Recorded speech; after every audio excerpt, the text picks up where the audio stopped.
तो चलिए, जय हिंद। आज भी हम आय, खर्चा, बचत के ऊपर सवाल करेंगे। एक आदमी, सबसे पहले तो आप, क्या होता है आय बराबर क्या होता है? आय बराबर खर्चा प्लस बचत होता है। जो भी आप खर्चा करते हो इनकम में से, और आय जो बचता है, अगर इन दोनों को जोड़ दूं तो आपके आय के बराबर हो जाता है। इनकम बराबर क्या होता है? Expenditure plus saving. ठीक है। एक आदमी अपनी मासिक आय का 30% बचाता है।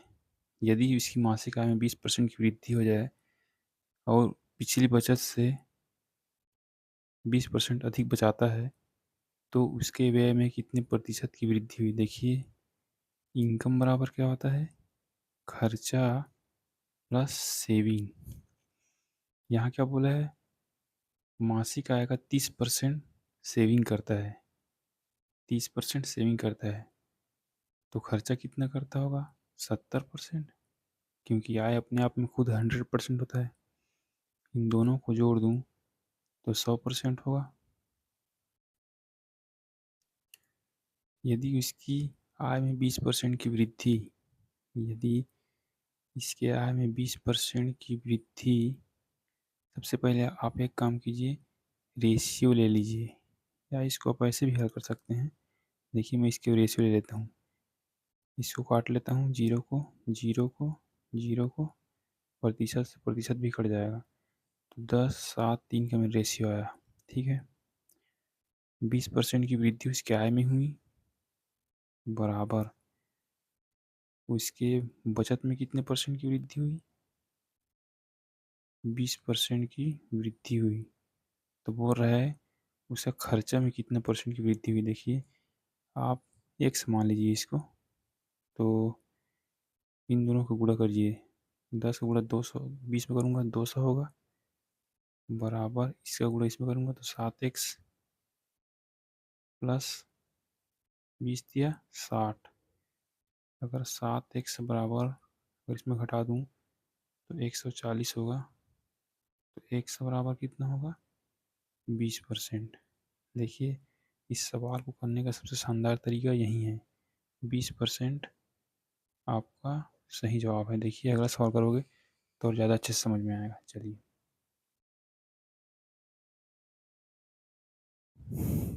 इनकम बराबर एक्सपेंडिचर प्लस सेविंग। अपनी आय का 1/3 बचाता है, मतलब 1/3 मतलब, सॉरी 33 सही, 1/3 मतलब 1/3 होता है। देखिए, आय का बोला है तो आय को आप 3 मान लीजिए, बराबर बचाता है कितना? 1। और तो इसका खर्चा कितना होगा? जब आय 3 है, सेविंग 1 है, तो खर्चा कितना होगा? 2 होगा। सीधी सी बात है। यदि बचत में 22% की वृद्धि प्लस 22% और खर्चा में 10% की वृद्धि, इसमें भी 10% की वृद्धि, ये वृद्धि है इसलिए प्लस का साइन, तो उसकी आय में कितने परसेंट की वृद्धि हुई है? आप इसको 100% मान लीजिए।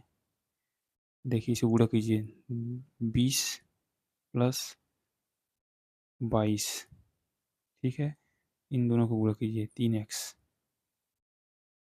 तो 20 और 22, 3x बराबर कितना हुआ है?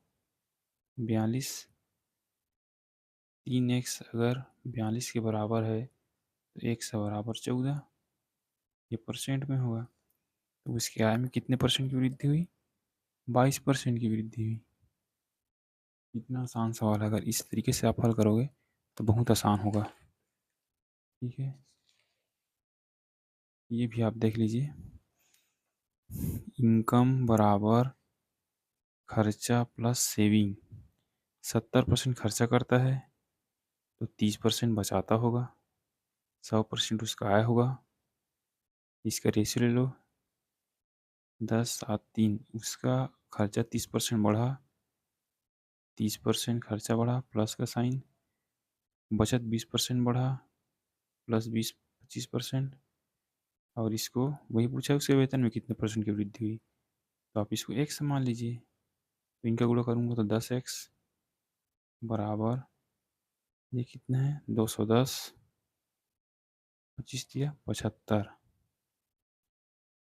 तो अगर 75 मैं इसमें घटाऊँगा तो कितना बचेगा,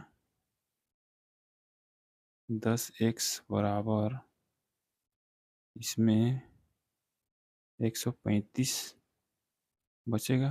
तो x बराबर क्या होगा, 135/10, तो x बराबर 13, ठीक है, 13.5%। इस सवाल का सही जवाब होगा। उम्मीद करता हूँ ये सवाल आपके पेपर में आने वाला है और ये वीडियो आपको अच्छा लगा होगा। चलिए मिलते हैं अगले वीडियो में, तब तक के लिए धन्यवाद।